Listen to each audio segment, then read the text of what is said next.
dan shalom. Lebih semangat lagi, shalom. Prosper people, I grow, I glorify. Resting people say, I grow, I glorify. BMA, my church, my home. BMA, my church, my home. Haleluya, bersama-sama bagi Tuhan Yesus. Mari tos diri tangan, katakan engkau dahsyat pagi hari ini. Mari Bapak Ibu Saudara siapkan hati kita, angkat tangan kita tinggi di hadapan Tuhan, satukan hati kita berdoa. Kami mengucap syukur Tuhan atas kebaikan Tuhan pagi hari ini dalam kehidupan kami. Kami anak-anak-Mu datang menyembah Engkau lebih dalam lagi Tuhan. Kami percaya hadirat kuasa-Mu ada dalam gereja BMA Kuala Gurun ini Tuhan Yesus. Kami undang kuasa Roh Kudus memenuhi setiap kami. Dan kami mulai dan kami tabiskan ibadah raya kami yang dahsyat dan luar biasa pagi hari ini hanya di dalam nama Tuhan Yesus Kristus namanya, yang siap membawa pujian penyembahan bagi Tuhan. Sama-sama berkata amin.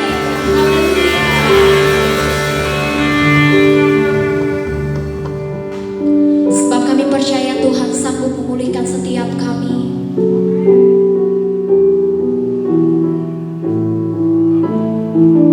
Kami datang Yesus.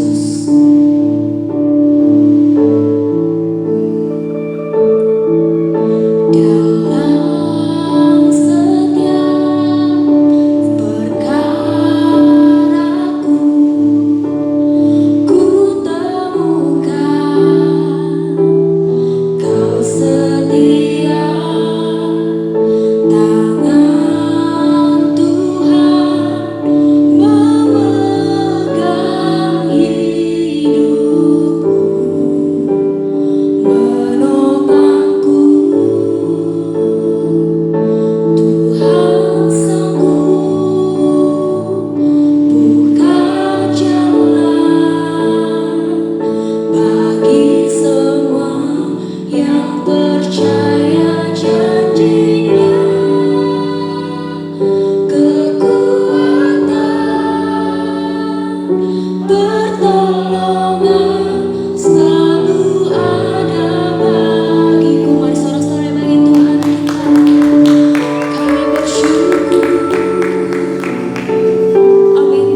setiap perkataan-Mu terjadi dalam hidup kami Tuhan.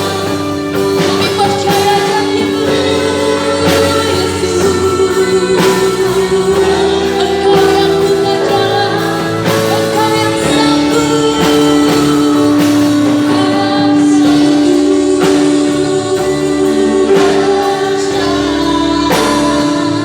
bagi semua yang percaya janji.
duduk kembali.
Kami sangat yakin dan percaya bahwa kasih Tuhan tidak akan pernah berakhir di dalam hidup kami. Sekalipun kami ada saatnya tidak mengasihi Tuhan, tetapi Tuhan tetap mengasihimu. Kasih Tuhan padamu bukan karena situasimu. Kasih Tuhan padamu bukan karena kau berubah atau tidak berubah, tetapi kasih itu pribadi Allah sendiri. Maka selalu fokuslah terhadap kasih Tuhan, sekalipun di dalam kehidupan kita banyak hal yang tidak nyata, yang tidak pernah, bahkan yang tidak kita inginkan. Tetapi ingat, Bapa yang baik itu pengendali hidupmu, pengendali situasi, bahkan pengendali dalam berbagai hal yang kau tidak sanggup pikirkan. Mari fokus selalu kepada hati Tuhan, bahwa hati Tuhan tetap mengasihimu. Kasih Tuhan padamu tidak akan pernah berakhir sampai dunia ini berakhir. Terima kasih Bapak. Segala pujian, penyembahan kami akan percaya itulah waktu yang terbaik di hadapan Tuhan. Kami terima firman Allah hanya di dalam nama Tuhan Yesus. Kami berdoa dan bersyukur. Sama-sama katakan amin. Lebih semangat katakan amin. Tepuk tangan yang meriah untuk Tuhan. Yes. Baik, silakan duduk. Shalom. Jemaat Tuhan yang terkasih, perhatikan untuk kita semua, ya. Karakter yang baik yang ada padamu dan karakter yang tidak baik ada padamu, perhatikan, itu pasti sama-sama turun kepada anakmu. Perhatikan. Mengapa? Dosa itu sudah dimulai pada saat Tuhan memberikan fasilitas kepada Adam. Justru karena fasilitas itu, Adam jatuh dalam dosa. Berarti sekaligus karakter daripada Adam itu ada padanya. Maka perhatikan Bapak dan Ibu dan semua yang akan jadi calon ibu atau calon suami atau calon istri, perhatikan.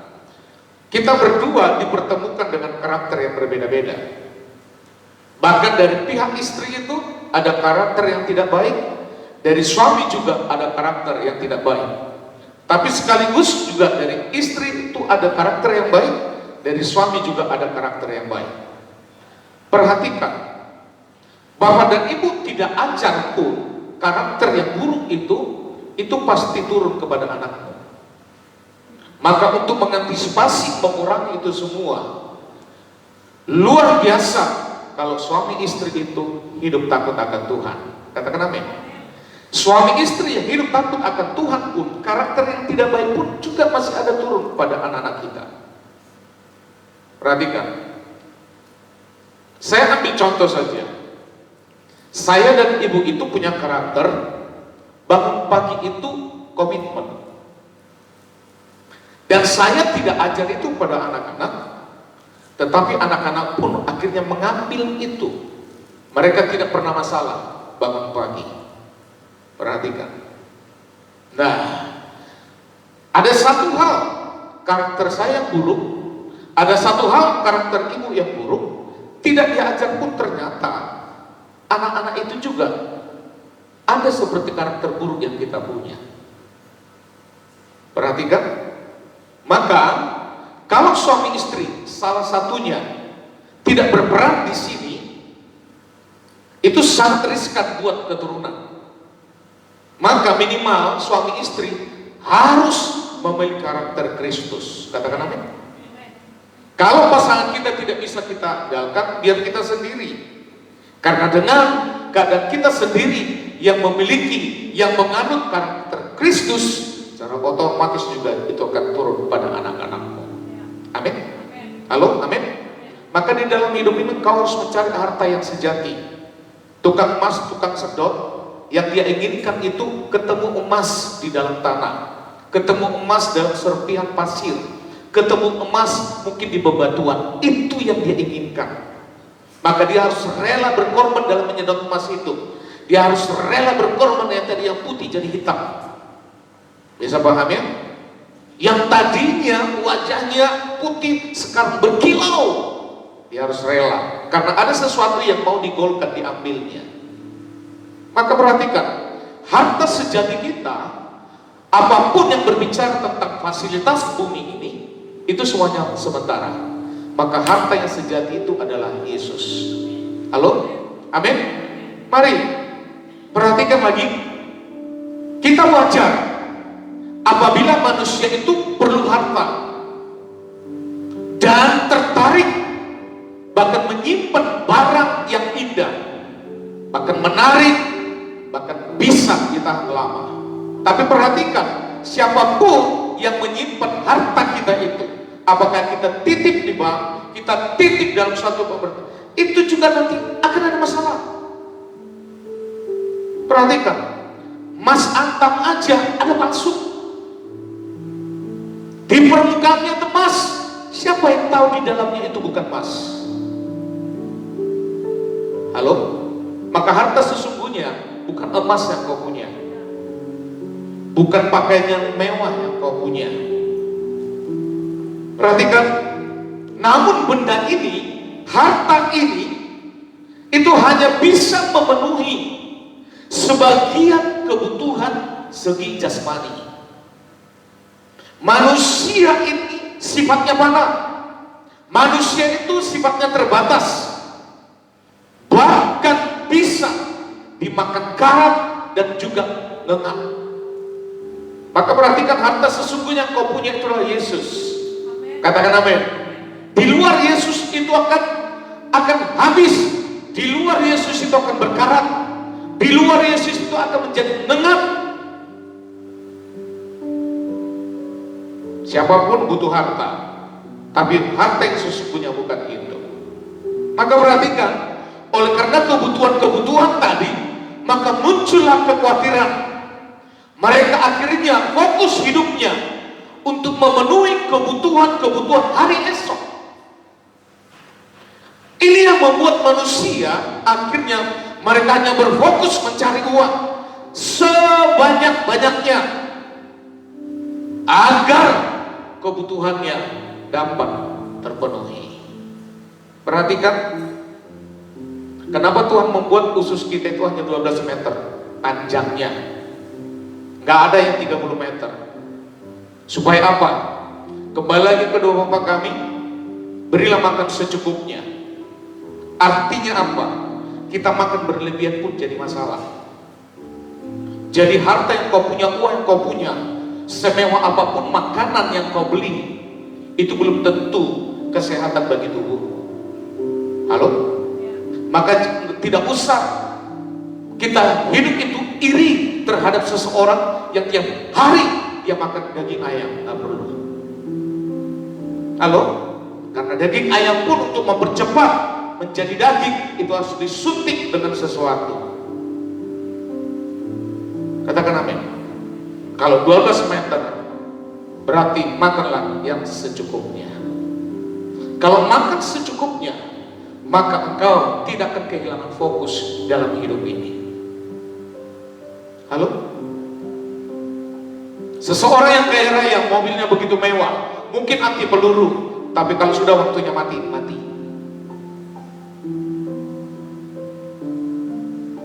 Maka perhatikan, harta yang dikejar dan dikumpulkan oleh manusia itu hanya bersifat sementara. Karena semuanya itu dapat rusak, semuanya itu dapat hilang dalam waktu sekejap. Rusak bisa karena lapuk, rusak bisa karena membusuk, dan dapat hilang bahkan bisa dicuri orang. Banyak kasus yang kita lihat, kita dengar, kita tonton di media sosial. Dia sudah mengumpulkan hartanya bermiliar-miliar, dan waktu sekejap itu juga bisa hilang. Tidak ada lagi di nomor rekeningnya. Halo? Maka perhatikan, karakter yang buruk tanpa kau ajar pada anak-anakmu, itu juga bisa turun. Perhatikan. Tapi karakter yang baik, maka anak-anak itu akan melihat kita sebagai teladan yang dilihat setiap hari, dan karakter yang baik itu juga akan turun. Maka untuk memperkecil karakter-karakter yang buruk ini, yang tidak baik ini, engkau harus backup itu dengan firman. Katakan amin. Halo, amin. Nah, karena masalah sesungguhnya dan terbesar dalam hidup itu hanya karena uang, hanya karena kebutuhan. Maka perhatikan, Yesus, ya, kembali, Yesus, Tuhan Yesus itu mengatakan bahwa bukan harta dunia yang harus dikumpulkan, melainkan harta di surga yang tidak dapat rusak ataupun hilang karena dicuri. Yesus mengemukakan bahwa harta sejati yang harus dikejar tiap orang adalah Tuhan itu sendiri. Maka harta sejatimu adalah Tuhan itu sendiri. Katakan amin. Kalau kita sepakat dengan ini semua harta sejati, hidupmu dan hidup saya, kemanapun, kapanpun, tahun berapapun, pasti aman. Kenapa? Karena kita tidak akan pernah bisa digoyahkan oleh karena harta-harta duniawi ini. Halo? Senyum kanan kiri dulu. Hanya senyum saja, gak usah ngomong, senyum aja. Bang Oden senyum dong ke belakang Bang Oden. Kalau sama saya kurang ada kuasanya, tapi kalau ke belakang senyum ada kuasanya. Halo? Setuju katakan amin? Nah, perhatikan, harta yang sesungguhnya itu adalah Tuhan itu sendiri. Sepakat ya? Sepakat ya? Kalau harta yang sesungguhnya adalah Tuhan itu sendiri, maka engkau harus memiliki sebuah komitmen di dalam kehidupanmu hari lepas hari. Kau harus terus pergi menghadap Tuhan untuk memuji dan menyembahnya. Tepuk tangan untuk Tuhan. Lebih semangat lagi. Yes. Yuk, kita buka bahan. Kita baca Matius 6 ayat 33. 1, 2, 3. Tetapi carilah dahulu kerajaan Allah dan kebenarannya. Terus, maka semuanya akan ditambahkan padamu. Jadi yang ditambahkan padamu itu akibat. Halo? Itu akibat. Artinya fokusmu dan fokus saya bukan mencari akibat, itu yang pertama. Setuju ya? Maka lihat di situ. Di situ dikatakan carilah. Carilah. Ini mengarah kepada semua orang. Ini mengarah kepada semua agama. Ini mengarahkan kepada semua kepercayaan untuk mencari Tuhan. Tapi nyatanya apa? Semua agama mereka tidak akan pernah menemukan Tuhan. Mengapa? Karena agama itu berbicara manusia itu yang mencari Tuhan. Perhatikan, semua agama, semua kepercayaan, kebenaran tertingginya pada saat dia mencari Tuhan. Perhatikan, berbicara tentang Kristenan itu bukan berbicara agama, tetapi berbicara kekristenan itu berbicara Tuhan yang sudah menemukanmu. Katakan amin. Kurang semangat, katakan amin. Tuhan yang sudah menemukanmu. Kalau Tuhan yang sudah menemukanmu, saya yakin percaya tidak akan salah. Tapi kalau kamu yang menemukan Tuhan yang pertama, tidak mungkin benar. Pondasinya dari mana? Yang berbuat dosa yang pertama, yaitu Adam. Tetapi pada saat Adam melakukan kesalahan itu, hatinya, niatnya tidak ada untuk memperbaiki hubungan dengan Tuhan. Justru dia mencari solusi sendiri, mengatasi sendiri, bahkan juga dia mau keluar di dalam keberdosaan itu di Taman Eden itu. Tapi perhatikan, waktu Tuhan mengatakan, Adam, di mana engkau? Itulah kasih karunia. Kasih karunialah yang menemukanmu, bukan perbuatanmu yang menemukan Tuhan, tapi kasih karunia yang menemukanmu. Waktu Tuhan ngomong kepada Adam, Adam, di mana engkau? Lihat itu, karakter yang tidak baik ada pada Adam. Perempuan yang kau tempatkan itulah. Padahal Tuhan bertanya, di mana engkau? Seharusnya kan di gedung gereja Beva, betul ya? Tapi waktu Tuhan mengatakan, Bang Oden, di mana engkau? Datang Bang Oden, yang di belakang itulah Tuhan yang membuat aku jatuh dalam dosa. Gak nyambung. Artinya karakter yang tidak baik ini, yang selalu menuduh orang, perhatikan, itu sudah ada sejak zaman Adam. Perhatikan, kalau Tuhan itu suka menghukum saat itu, mati itu Adam. Tapi lihat, Tuhan bertanya, jawabannya beda. Tetapi akhirnya kasih Tuhan tetap menerobos kepada Adam. Dan Tuhan sendiri yang membuat pakaian untuk Adam.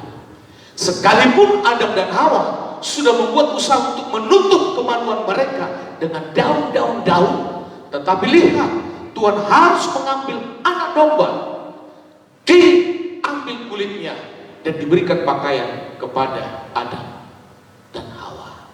Artinya apa? Hari ini kita sepakat, Tuhan yang sudah menemukan. Katakan amin. Halo, katakan amin. Kalau Tuhan yang sudah menemukanmu, pasti benar. Itu Tuhan yang benar. Tidak ada kepercayaan apapun yang punya peranan dengan kerendahan hati menemukan orang berdosa. Hanya di dalam Yesus. Halo, perhatikan.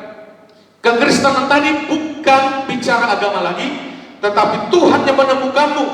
Karena kata kerja mencari, perhatikan, kata kerja mencari di dalam Matius 6:33 itu menunjuk terjadinya keasikan. Itu menunjukkan sukacita yang terus menerus ketika mencari sesuatu. Jadi waktu kau ibadah, mencari itu harus semua keasikan bagimu. Bukan menjadi beban, tapi harus sebagai keasikan. Itu harus menjadi sukacita padamu. Kalau sudah misalnya hari Sabtu, sukacitamu itu sebenarnya sudah harus bertambah-tambah karena besok mau ibadah. Halo? Itu kata mencari karena dia bersifat aktif, dan aktif di situ di dalam hati kita harus tetap ada keasikan, sukacita yang selalu aktif dalam mencari Tuhan. Jadi bukan beban. Ya, pelayanan lagi. Ya, WL lagi, ya, singers lagi, ya, seperti ini. Itu akan menjadi beban, dan kau tidak masuk di dalam tahap mencari yang sesungguhnya. Perhatikan, halo, ya. Maka lihat tadi situ ada dua hal yang harus kita cari. Yang pertama kerajaan Allah, yang kedua itu kebenarannya. Amin. Setiap orang itu pasti ada kebenarannya. Kalau saya tanya Bang Ricardo, pasti ada kebenarannya. Kalau saya tanya GG, pasti ada kebenarannya. Kalau saya tanya Pak Stevi, pasti ada kebenarannya. Maka kebenaran yang sesungguhnya waktu engkau melandaskan itu di dalam kebenaran firman. Kebenaran yang kau anut sendiri, kebenaran yang kau pasang sendiri, kebenaran yang kau pegang sendiri tanpa ada dasar firman di situ, kebenaran itu sebenarnya bukan kebenaran. Halo, maka perhatikan, ya, ada dua hal yang harus kita cari: kerajaan Allah, dan yang kedua kebenarannya. Perhatikan di situ tentang kerajaan Allah. Kerajaan Allah itu sama dengan sorga. Ngomong kanan kiri, kerajaan Allah sorga. Ya, amin. Kerajaan Allah itu sorga. Artinya kerajaan itu seumpama harta yang terpendam di ladang. Ya, harta yang terpendam di ladang. Yuk kita baca Matius 13 ayat 44, 1 dan 3. Hal kerajaan surga itu seumpama harta yang terpendam di ladang. Perhatikan, di ladang. Ya, terus yang ditemukan orang lalu dipendamkannya lagi. Sudah ketemu dan di tempat yang tepat, waktu dia lihat dipendamkannya lagi supaya orang lain tidak tahu. Hanya dia yang tahu. Perhatikan, ya, baca lagi yuk. Oleh sebab sukacitanya, pergilah ia menjual seluruh miliknya, lalu membeli ladang itu. Jadi waktu dia temukan, mungkin saat itu dia nyewa tempat ladang itu, tapi ditemukan harta emas di situ. Maka lihat, dia tidak peduli dengan keberadaan rumahnya, dia akan jual itu. Bagaimana dia bisa membeli ladang ini? Kenapa dia bergairah?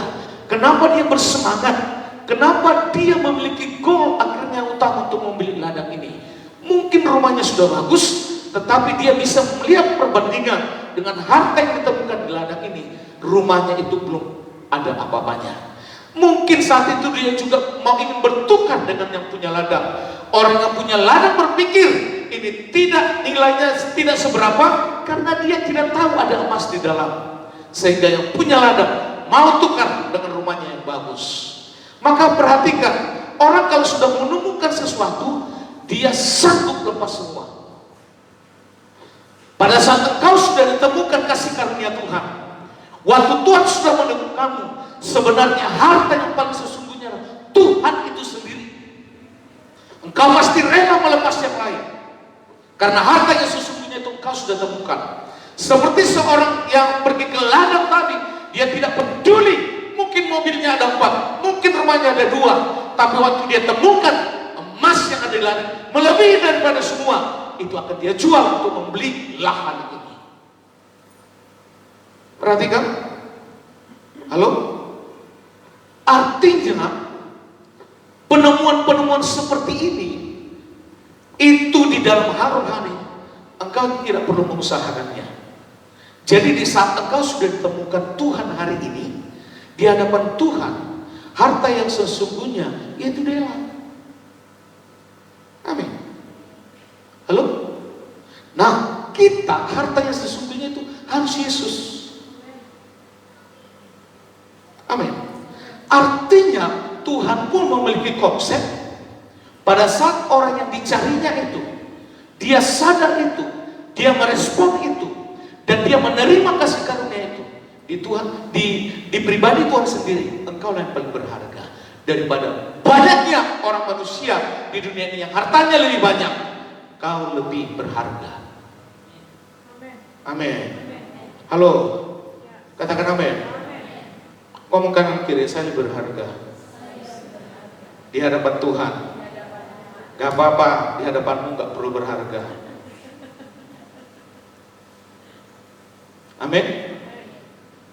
Nah, Winda ngomong sama Bang Baron, Tuhan bagiku harta segala-galanya, bilang engkau nomor 2, bilang. Nah gitu ya. Yuk kita lanjut lagi baca 1, 2, 3 45 1, 2, 3. Demikian pula hal kerajaan sorga itu seumpama seseorang pedagang yang mencari mutiara yang indah. Perhatikan di situ.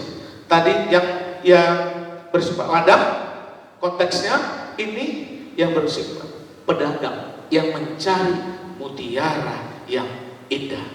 Setelah ditemukannya, yuk lanjut nak.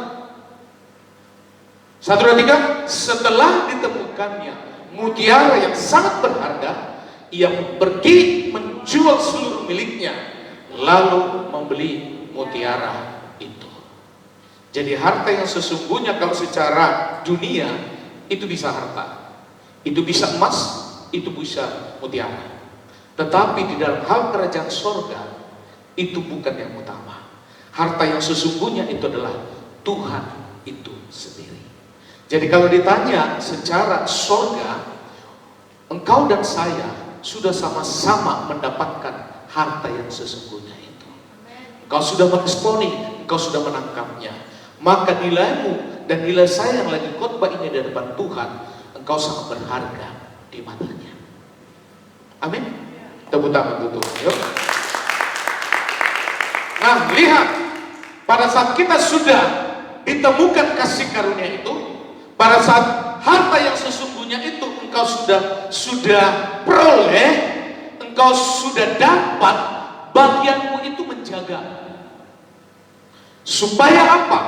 Dengan tekanan-tekanan hidup ini, dengan keadaan terjepit, itu tidak hilang. Jangan suruh Tuhan untuk menjaganya, engkau yang harus menjaganya. Ya, dengan kata lain, di dalam hidup ini, untuk kita terus dalam kerajaan sorga, bagianmu itu harus bertobat. Harus bertobat supaya kerajaan Allah itu menguasai dirimu. Perhatikan, banyak orang Kristen bangga dengan kata Kristen, tetapi sedikit orang Kristen kalau ada disebut dengan bertobat. Mereka tidak nyaman dengan kata bertobat gitu. Mereka hanya nyaman disebut Kristen, tetapi mereka tidak nyaman dengan kata bertobat.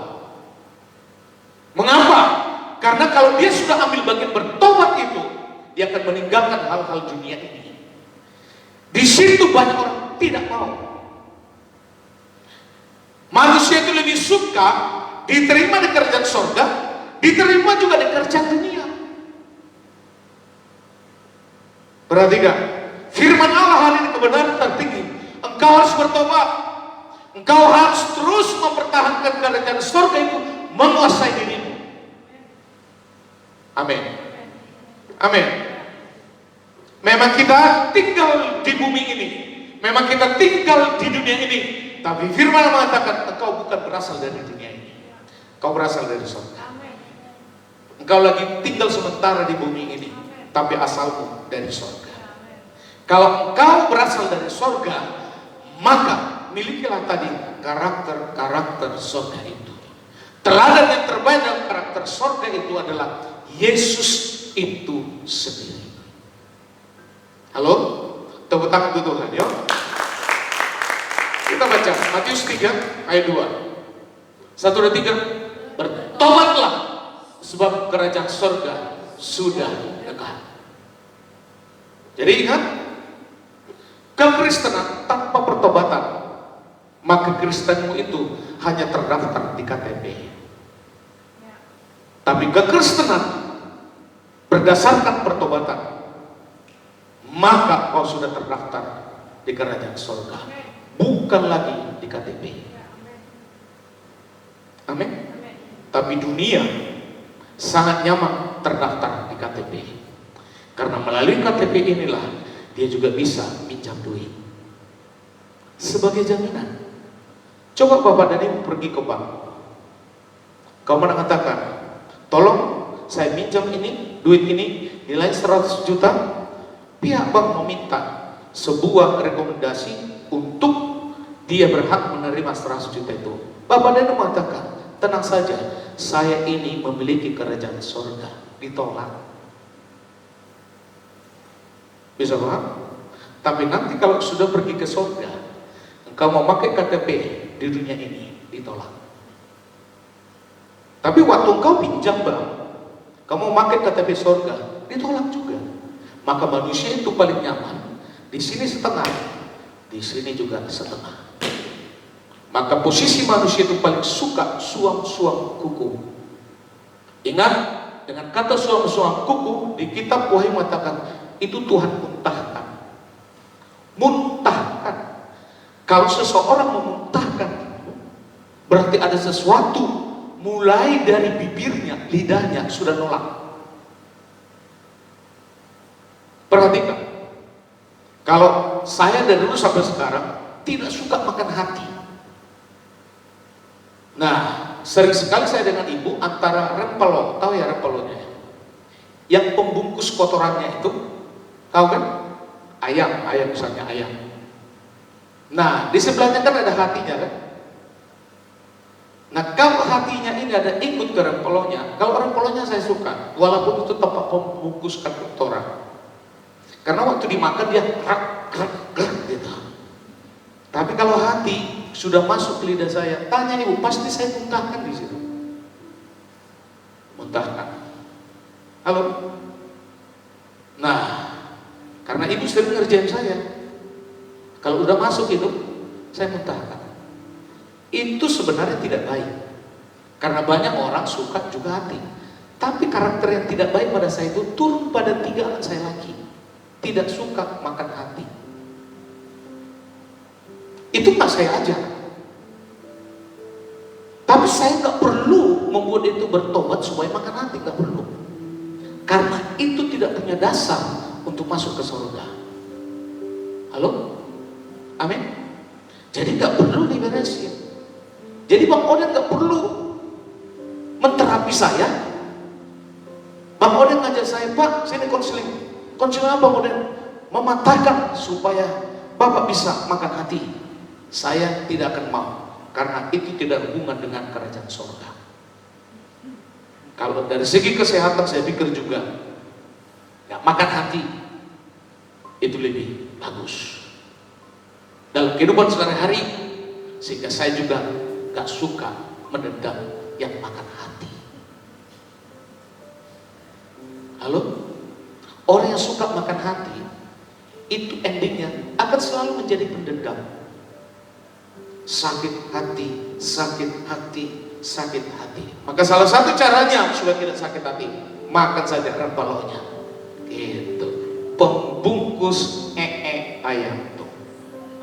Itu baru. Maka perhatikan, di dalam kerajaan sorga, perhatikan, waktu kau sudah menemukan dan kau sudah ditemukan oleh Yesus, itulah syarat utama KTP masuk surga. Amin. Amin. Semua kalau mati hari ini yakin masuk surga? Halo? Halo? Angkat tangan dulu. Karena kalau setengah berarti masih ragu-ragu. Saya akan panggil nanti di lantai 2, akan dilayani kembali. Kalau mati hari ini besok yakin masuk surga? Dan itulah harta sesungguhnya. Jadi kalau ada masalah-masalah, ini kacang-kacangan semua, kacang toge, kacang ini, kacang semua. Setuju ya? Amin ya? Supaya hidup kita selalu sehat secara jasmani dan juga sehat secara rohani. Ngomong kanan kiri. Apakah kau sudah bertobat? Ngomong dulu.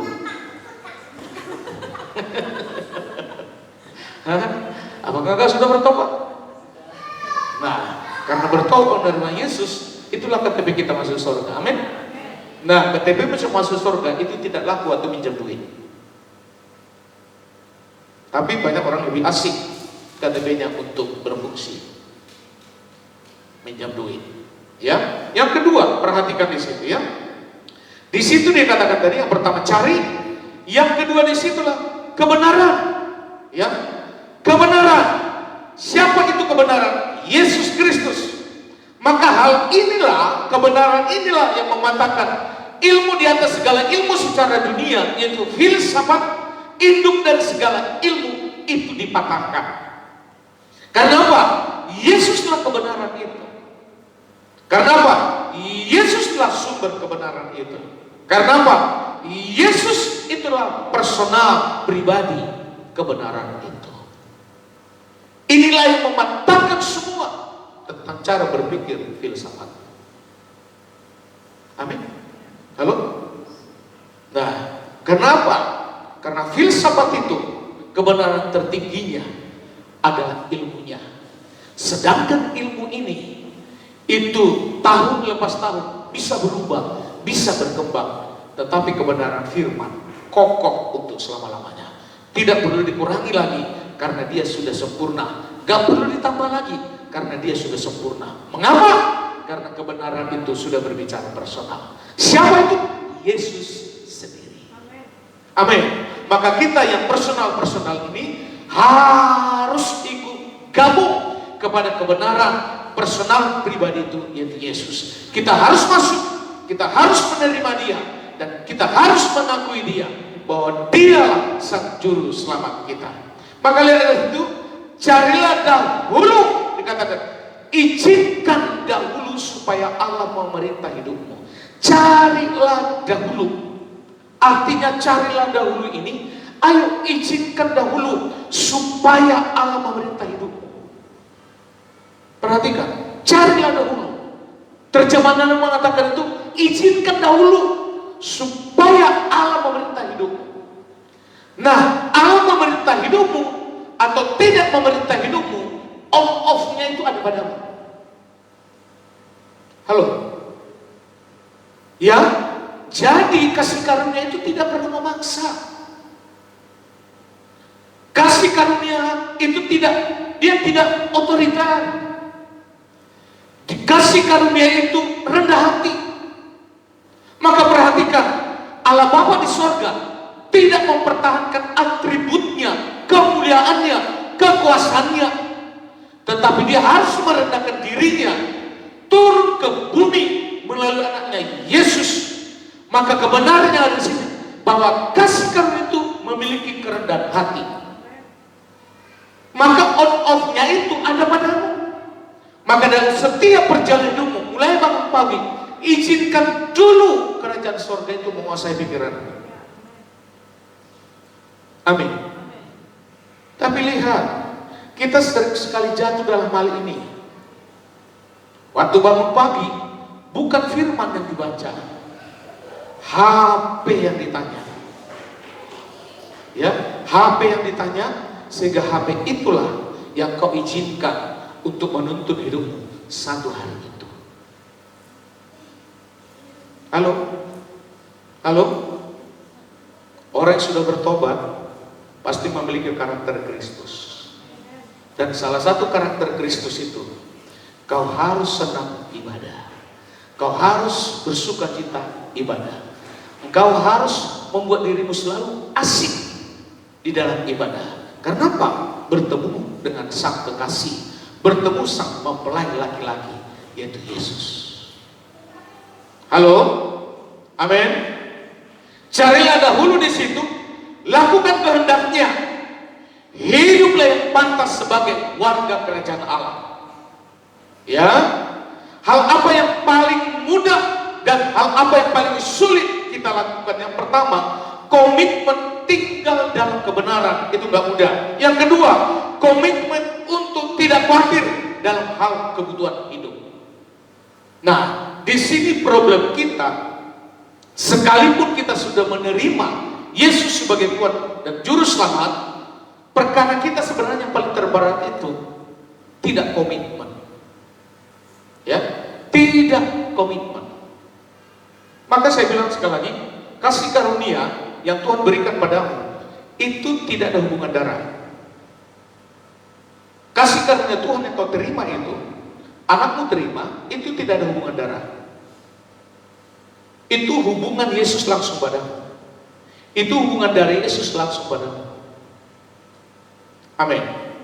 Maka kita yang sudah hidup dalam kasih karunia ini, kita sangat bersyukur. Angkatan kita, angkatan Bapa dan Ibu yang sudah menerima ini, sangat bersyukur. Nah, tapi sekaligus dalam hal itu juga, karakter yang tidak baik pada kita itu harus terus dipulihkan, itu harus terus diubah hanya melalui kebenaran firman. Katakan amin. Bukan perkataan orang lain, tetapi engkau harus melalui hidup ini untuk mengubah karakter-karakter yang tidak baik tadi itu hanya firman. Perhatikan, Saulus sebelum bertemu dengan Yesus di perjalanan ke Damsyik, dia paling jahat di bumi ini. Dia membunuh orang Kristen, dia menganiaya orang Kristen, bahkan dia tidak suka dengan orang-orang Kristen, bahkan banyak para penginjil juga dibunuhnya. Perhatikan, itu sebelum dia ketemu. Dan dia memiliki karakter yang begitu keras. Tapi pada saat dia bertemu dengan Tuhan di perjalanan ke Damsyik, berubah. Dia tetap keras, karakternya tetap keras. Tetapi keras yang ada pada Paulus itu, setelah bertemu dengan Yesus, namanya jadi Paulus. Karakter yang keras itulah, yang kokoh itulah. Dia tidak pernah berubah pada saat menyampaikan kabar baik kepada orang-orang tempat yang sebenarnya notabene semua ditakuti oleh manusia, tetapi Paulus bisa masuk ke situ. Karena apa? Dia memiliki karakter yang sudah benar, sekalipun keras, tapi dia sudah diubah oleh firman. Amin. Halo, amin. Maka karaktermu dan karakter saya yang tidak baik ini, itu hanya bisa diubah melalui firman. Katakan amin. Maka ayo, perhatikan untuk keturunan kita selanjutnya. Ini yang selalu saya katakan, bahwa karakter kita itu tanpa kau ajar pun, baik yang tidak baik yang baik, itu akan turun. Karena itu juga ada menyangkut hubungan darah. Perhatikan. Dulu saya punya tetangga saya lihat dengan mata jasmani, karena kami hanya satu tembok. Bapaknya itu tukang mabuk. Bapaknya itu merokok yang handal. Bapaknya itu kalau sudah mabuk, ini tetangga saya, itu selalu ditemukan di mari. Dan kalau ada masalah dengan anaknya ditampar, bapak. Kalau ada masalah dengan istrinya ditendang, bapak. Nah, hari Minggu masuk ke gereja. Perhatikan. Tahu apa yang terjadi pada anaknya? Karakter yang sama didapat.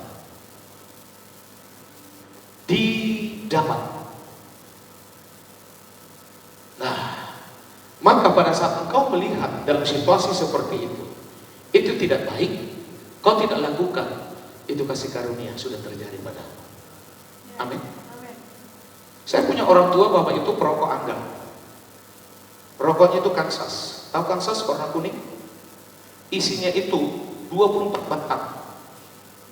Dan tidak ada filter. Jadi langsung. Dalam satu hari bisa dihabisin itu sampai 5 bungkus. Berarti 5 kali 2, 100 batang setiap hari. Nah, kelemahan bapak saya ini hanya di situ. Dia tidak pemabuk. Tapi dia perokok dulu. Tiap minggu dia pasti ke gereja. Dia hanya fokus mengajar kor. Do, re, mi, fa, sol, la, si, do. Cuma itu aja terus. Diangkat jadi majelis nggak mau. Yang penting saya sudah ngajar ini. Nah, taburan dia yang suka ke gereja, terus melatih orang-orang suara, itu akhirnya juga transfer juga, turun juga. Tapi waktu saya melihat ada hal yang tidak baik sama bapak itu merokok, saya ambil keputusan saat itu tidak akan pernah menyentuh rokok. Tapi abang-abang saya yang lain dilihatnya, dan sampai sekarang semuanya merokok. Dampaknya banyak. Secara kesehatan jadi susah. Halo? Maka setiap kita yang punya anak, sebenarnya tanggung jawab kita itu lebih berat. Katakan amin. Nah, jadi yang belum menikah siap-siap. Ya. Jadi orang menikah itu, yang pertama memang hari pertama mereka berdua. Tapi pada saat nanti sudah masuk 2-3 bulan, kasusnya pasti beda. Nah, waktu si istrinya hamil, kasusnya beda lagi nanti. Minta yang aneh-aneh lah. Jadi bapak-bapak harus siap. Minta nasi goreng jam 3 pagi, kan gua jengkel kan. Jam 3 pagi, kenapa enggak jam 8 pagi aja, kan gitu. Nah, setelah lahir, masalah lagi. Yang tadinya uang 100.000 bisa buat jajan, ini harus beli susu. 70 penghasilan, 70% itu buat anak. Apakah kau siap? Bang Odin siap? Siap. Ya. Barang siap? Kau sedot banyak emas, nanti penghasilannya 70-80% untuk anak dan untuk istrinya. Kau hanya gigit jari aja nih setelah sudah orang. Hanya sisa-sisa yang harus kau terima, siap gak? Yang mengatur keuangan di rumah itu ibu. Tanya ibu, di dompet saya itu selalu tipis. Tapi karena sudah dilatih memang bukan untuk kepentingan pribadi, jadi aman saja. Halo? Maka banyak hal kebenaran yang harus diubah, banyak kesalahan yang harus diubah menjadi sebuah kebenaran, dan kebenaran di sini supaya sempurna adalah firman. Katakan amin. Jadi waktu kita hidup dalam Kristus itu meminimalkan karakter-karakter tadi yang tidak baik, akhirnya terkikis dan akhirnya juga terkikis pada keturunan kita. Halo? Tepuk tangan untuk Tuhan. Yuk, yang terakhir. Lanjut. Matius 6 ayat 34. Kita baca 1 dan 3. Sebab itu, janganlah kamu khawatir akan hari besok. Karena hari besok mempunyai kesusahannya sendiri. Kesusahan sehari cukuplah untuk sehari. Komitmen loh. Sebenarnya paling parah itu cara berpikirmu. Ya, anak saya selalu ngomong, kalau sudah ada yang berlebihan, anak saya selalu ngomong berdua, itu hanya sugesti saja. Hanya sugesti. Jadi waktu kami di Kumalang terakhir ini, kata-kata sugesti itu menjadi suatu warning buat saya dengan ibu. Dia hanya ngomong, itu hanya sugesti aja. Nah, kalau saya tanya, baik WA telepon, apa kabar nak? Aman. Aman. Padahal dia sekarang di dalam tekanan akademis. Ya, tiap hari dia harus ikut ujian online untuk mendapatkan program ini. Kalau ditanya, gimana bos? Aman? Aman aja. Kalau kita tambah-tambahkan, kamu harus begini, harus lebih ini. Dia cuma ngomong, itu sugesti aja. Halo? Bisa paham? Artinya, karakter yang baik itu, respon yang baik itu, juga turun kepada keturunan. Nah, saya puji Tuhan, tidak punya anak perempuan. Jadi, ibu yang memiliki karakter, ibu itu kan perfeksionis, semuanya harus sempurna. Nah, kalau misalnya punya anak perempuan, sepertinya sempurnanya juga akan turun, perfeksionis juga akan turun. Nah, apakah itu baik? Baik. Tapi semua karakter apapun sebaik itu yang berasal dari dunia ini, ada saatnya tidak baik. Tapi kalau firman selalu baik. Kebenaran firman selalu up to date. Tidak akan pernah berubah. Mari lihat, semua problem masalah makan dan minum, siapapun itu, baik mereka yang sudah punya duit banyak, tetap problem itu. Buktinya apa? Banyak manusia yang serakah di Indonesia ini. Gak usah ngomong dunia, di Indonesia ini. Padahal nilai rupiah yang sudah pegang, sebenarnya sudah berapa keturunan bisa. Tapi namanya kebenaran tidak pernah diambil dari kerajaan surga. Itu membuat hidupnya terus menerus seperti itu. Ingat, bagian kita orang tua hanya memfasilitasi anak-anak kita sesuai dengan apa yang Tuhan katakan. Perhatikan, Daud menyediakan semua fasilitas kepada anaknya Salomo. Tuhan juga menyediakan fasilitas kepada Adam waktu ditempatkan di Taman Eden. Semua fasilitas Tuhan sediakan dulu, baru manusia itu ada. Tapi perhatikan, waktu Adam tidak keadaan terjepit, waktu Salomo tidak keadaan terjepit, Salomo jatuh karena fasilitas. Adam jatuh karena fasilitas. Perhatikan, Bapak dan Ibu berpikir berkat Tuhan secara fasilitas itu tidak berbahaya. Sama berbahayanya. Sama. Yang tadinya dia datang ke sini dengan 2 roda, fasilitas bertambah menjadi 4 roda. Dengan fasilitas itu, jangan berpikir hidupmu nyaman, justru makin berat. Sehingga dalam 1 minggu, yang tadinya dia naik motor 4 kali, bahkan bisa 8 kali masuk ke gereja. Setelah dapat fasilitas itu, bulan pertama masih 6 kali, Bulan kedua emas 4 kali. Bulan selanjutnya orangnya sama mobilnya juga nggak ada lagi.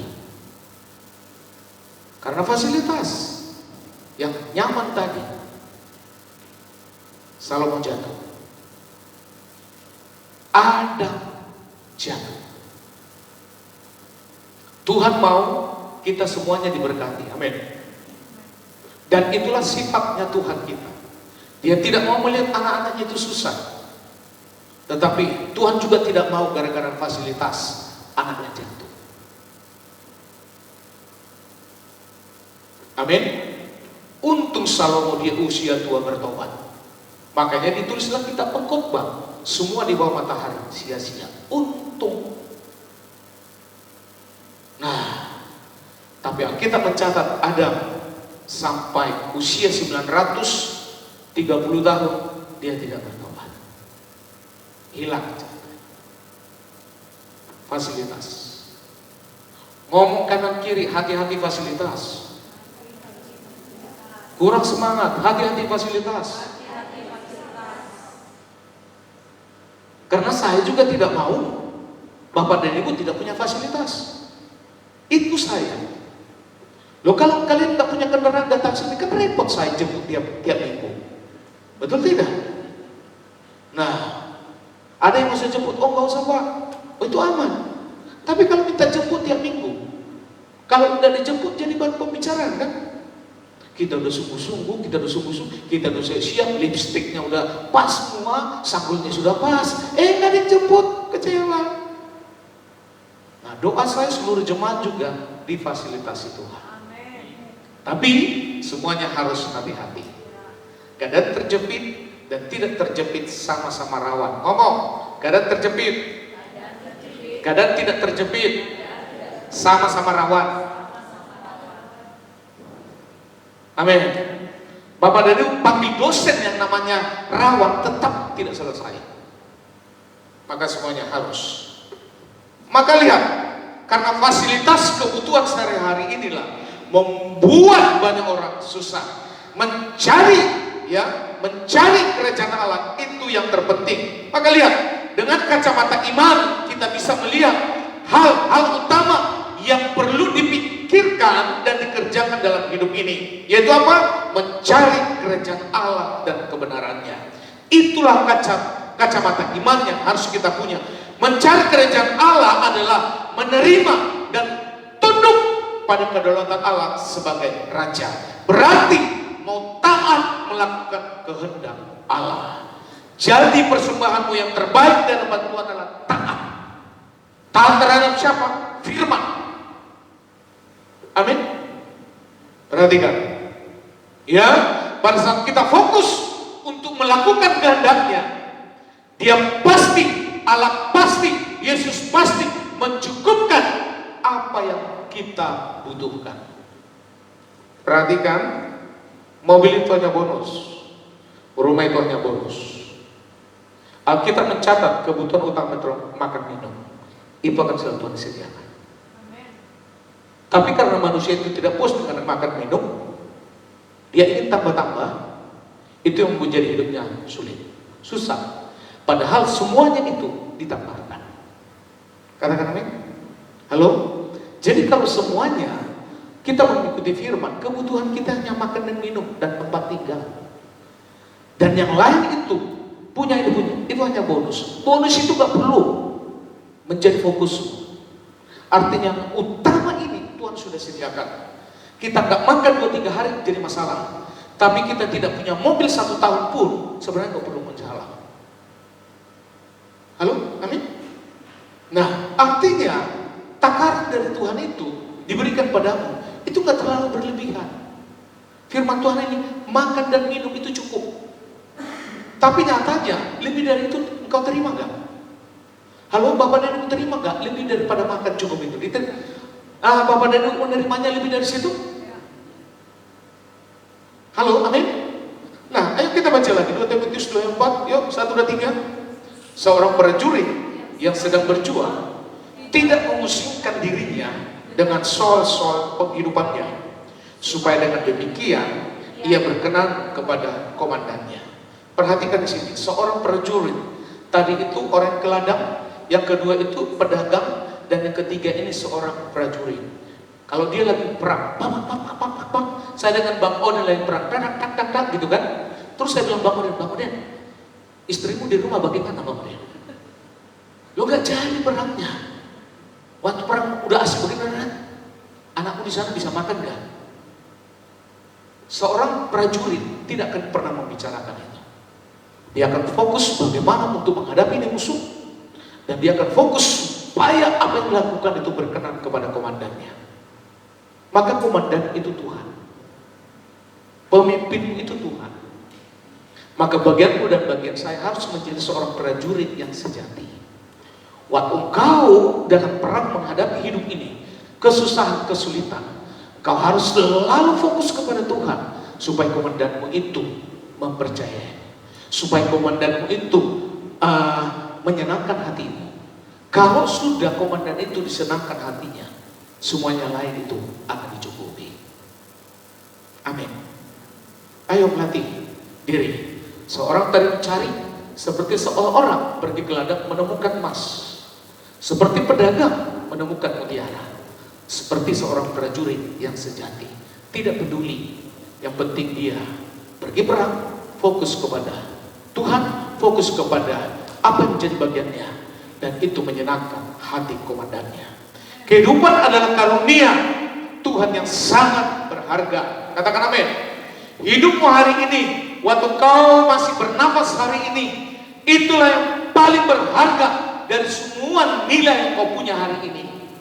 Engkau bisa menarik nafas, engkau masih hidup hari ini, maka mobil, rumah yang kau punya itu, kalau dibandingkan dengan hidupmu hari ini, yang lain itu tidak berguna. Maka semua yang bonus-bonus ini tidak boleh menjadi goal hidupmu. Maka situasi keterbatasan, bahkan di dalam kemiskinan, bahkan di dalam kekurangan, bahkan juga di dalam berkelimpahan, bukan dijadikan alasan tidak mengutamakan kerajaan dan kebenaran Allah terlebih dahulu. Perhatikan sungguh-sungguh, waktu ekonomi tidak baik, waktu ekonomi tidak sehat, waktu ekonomi sudah sehat, perhatikan, ini sama-sama dengan situasi yang rawan. Perhatikan, waktu masih terjepit dia sungguh-sungguh, waktu dia sudah diberkati rawan, bisa jadi tidak sungguh-sungguh. Alasan sudah banyak sekali. Kenapa nggak ke gereja? Kenapa ke ibadah? Hujan Pak. Nah, padahal dia sudah diberkati Tuhan, punya mobil. Waktu dia punya motor, hujan pun dia lewati, tetap masuk ke gereja. Dia tembus itu. Tapi setelah sudah fasilitas, semakin banyak alasan. Hati-hati, justru banyak orang jatuh karena fasilitas. Ikutlah seperti Yusuf. Dia, kalau saya baca di Alkitab, hampir Yusuf itu tidak punya kesalahan di Alkitab. Hampir. Dia dianiaya. Orang tuanya juga merendahkan dia. Saudaranya merencanakan pembunuhan, masukin penjara, masuk ke penjara, masuk ke istana, difitnah. Perhatikan. Bahkan Yusuf, saya baca hampir tidak punya kesalahan. Maka waktu Yusuf tetap ada dalam Tuhan, dia sudah diangkat Tuhan menjadi nomor 2 di Mesir. Apa yang dia tidak punya? Semua harta rajanya diserahkan kepada dia untuk mengelola. Tapi fasilitas itu, baca di Alkitab, fasilitas tidak membuat Yusuf jatuh. Halo? Perhatikan. Maka yang harus dikhawatirkan tentang hari esok adalah kerajaan Allah yang sudah dekat, sudah datang dan hadir di dalam dunia ini dengan kebenarannya. Itulah yang sesungguhnya yang harus dikhawatirkan. Mana tahu besok datang, Tuhan datang, kau harus siap. Nanti malam kau harus siap. Itu justru yang harus dikhawatirkan. Mengapa? Karena memang Tuhan tidak pernah beritahu kapan, tanggal berapa, tahun berapa. Maka kata khawatir di sini, kau harus selalu was-was setiap hari. Kalau besok Tuhan datang, kau sudah siap. Katakan amin. Apakah kita ditemukan Tuhan menjadi orang yang setia kepadanya? Biarlah kita tetap setia di hadapan Tuhan. Kekhawatiran akan kecukupan kebutuhan hidup sehari-hari merupakan tanda ketidakpercayaan kepada janji Allah. Sedangkan perasaan khawatir akan kerajaan Allah dan kebenarannya adalah kekhawatiran yang benar. Halo? Sekali lagi, kekhawatiran akan kecukupan kebutuhan sehari-hari itu merupakan tanda ketidakpercayaan kepada janji Allah.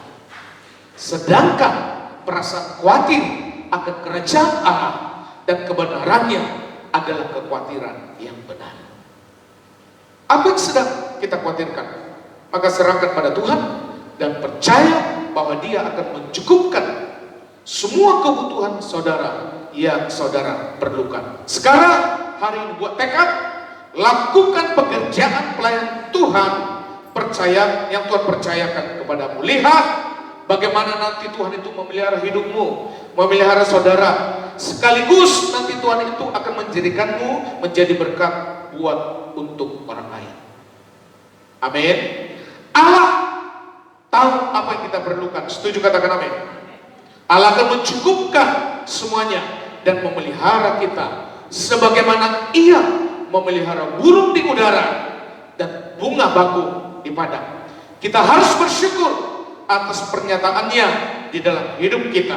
Berfokuslah ke atas dan selalulah pandang Allah.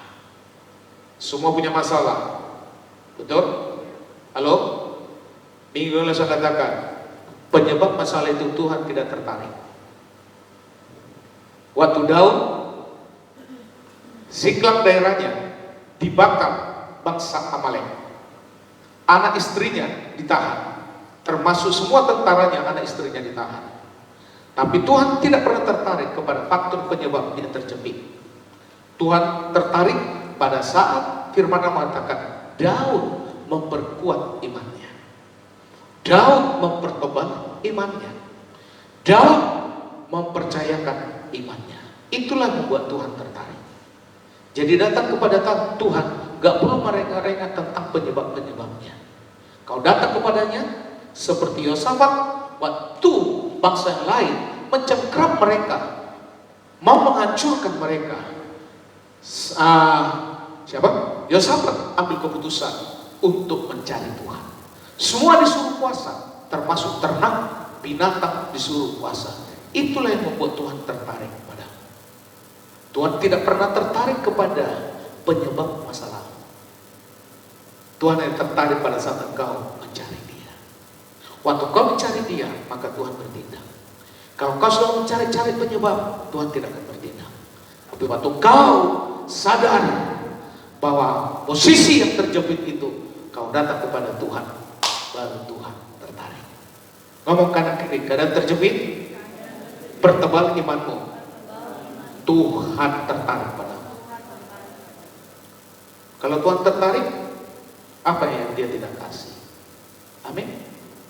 Kita semua bangkit berdiri, singer, WL, pemain musik, semuanya maju ke depan.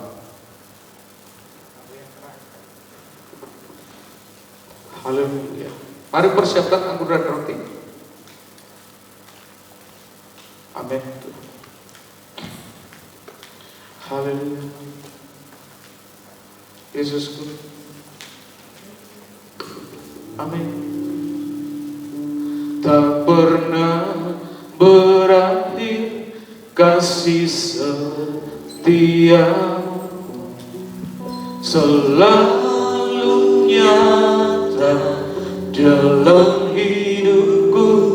Tak pernah berhenti berharap padamu, Yesusku, kau segalanya. Lagi katakan, tak pernah berakhir kasih setiamu, selalu nyata dalam hidupku. Tak pernah berhenti berharap padamu, Yesusku,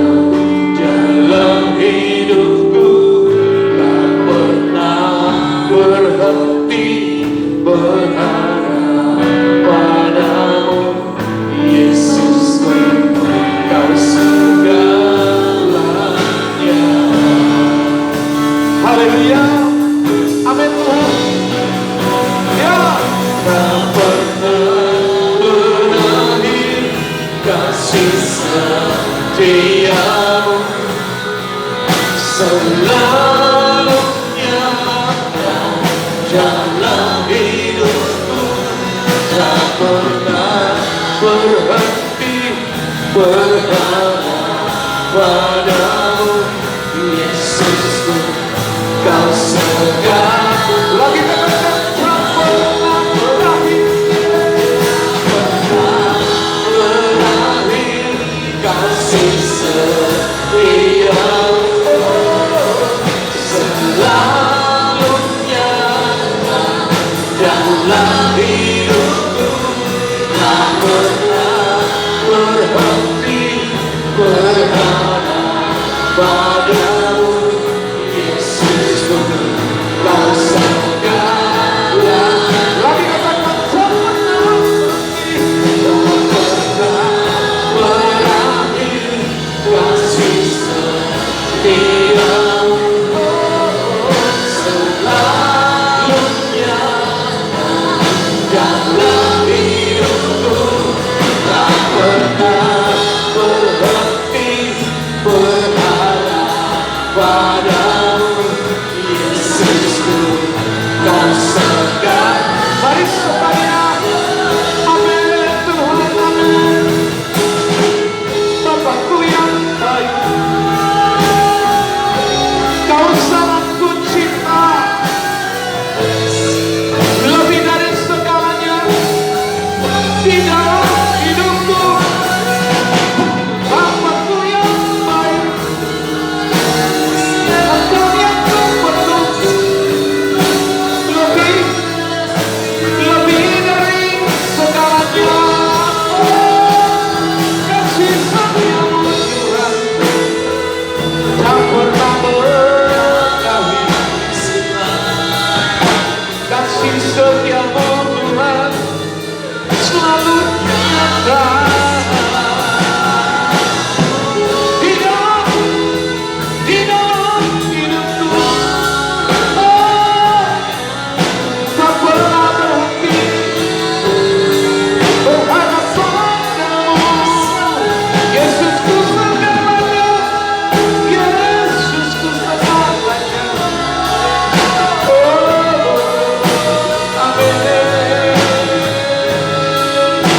amin. Sama-sama katakan, tak pernah berakhir kasih setiamu selalu nyata dalam hidupku, tak pernah berhenti berharap padamu, Yesusku, kau segala.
Tuhan Yesus sangat baik buat Bapak dan Ibu dan saya. Bahkan Tuhan yang dari sorga, di hadapannya, di matanya sendiri, engkau dan saya sangat berharga.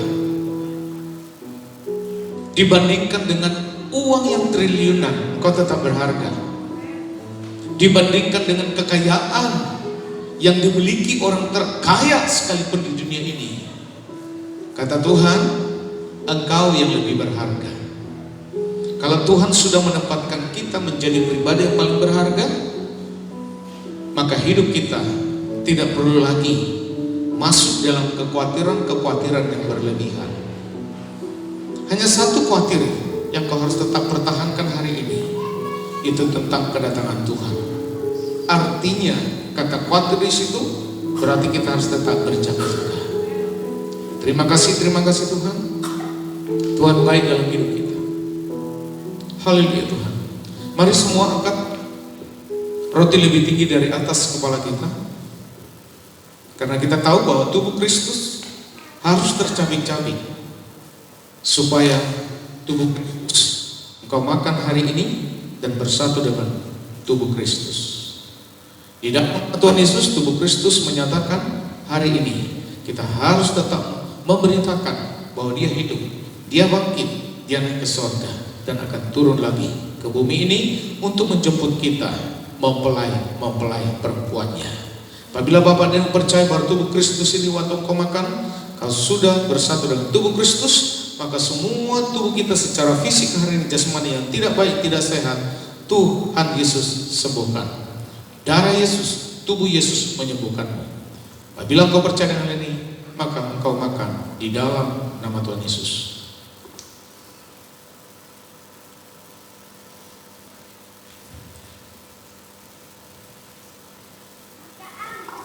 Mari kita angkat cahun anggur lebih tinggi dari atas kepala kita. Darah Yesus harus tertumpah dan sudah tercurah ke bumi ini. Maka tidak ada lagi korban sembelihan harus terjadi penumpahan darah, karena Yesus sudah melakukannya dengan sempurna. Kau tinggal hanya bersatu dengan darah Yesus, maka kau memiliki kerajaan surga. Apabila Bapak dan percaya bahwa darah Yesus dan bersatu dengan kehidupan di dalam Yesus, kau makan, engkau minum di dalam nama Tuhan Yesus. Mari minum.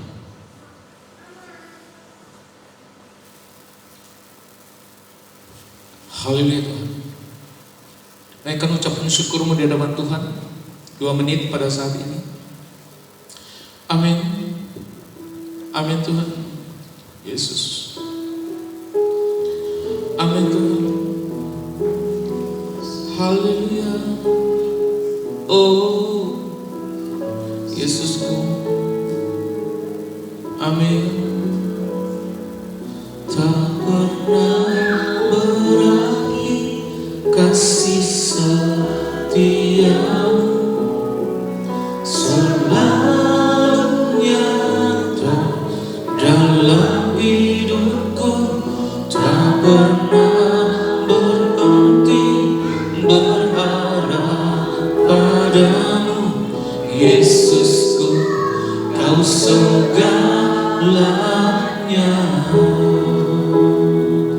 tak pernah berakhir kasih setiamu, selalu nyata dalam hidupku, tak pernah berhenti berharap padamu. Yesusku, kau segala. Sekali lagi katakan amin. Tak pernah berakhir, tak pernah berakhir kasih setiamu, selalu nyata dalam hidupku, tak pernah berhenti berharap padamu. Yesusku, kau segala. Sekali lagi amin. Amin. Tak pernah berakhir kasih setiamu, selalu nyata dalam hidupku, tak pernah berhenti berharap padamu. Yesusku, kau segalanya. Yesusku, kau segalanya.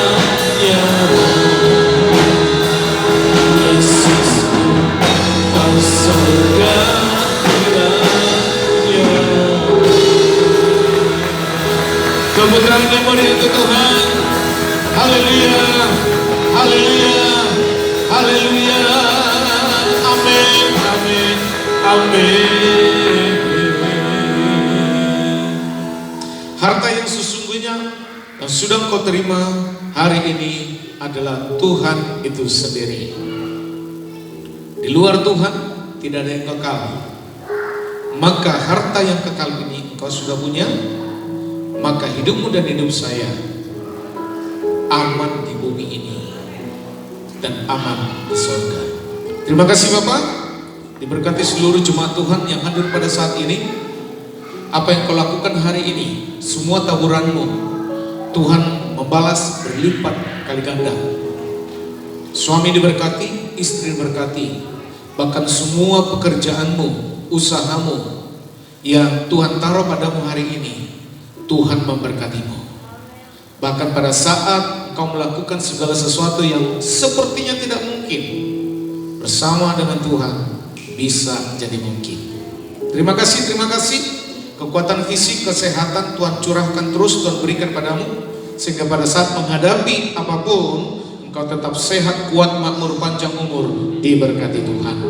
Makasih Bapak, diberkati seluruh anak-anak kami, kehidupan mereka, masa depan mereka, bahkan juga perkembangan fisik mereka, intelektual mereka, sosial mereka, semuanya dalam kasih karunia Tuhan. Terima kasih Bapak.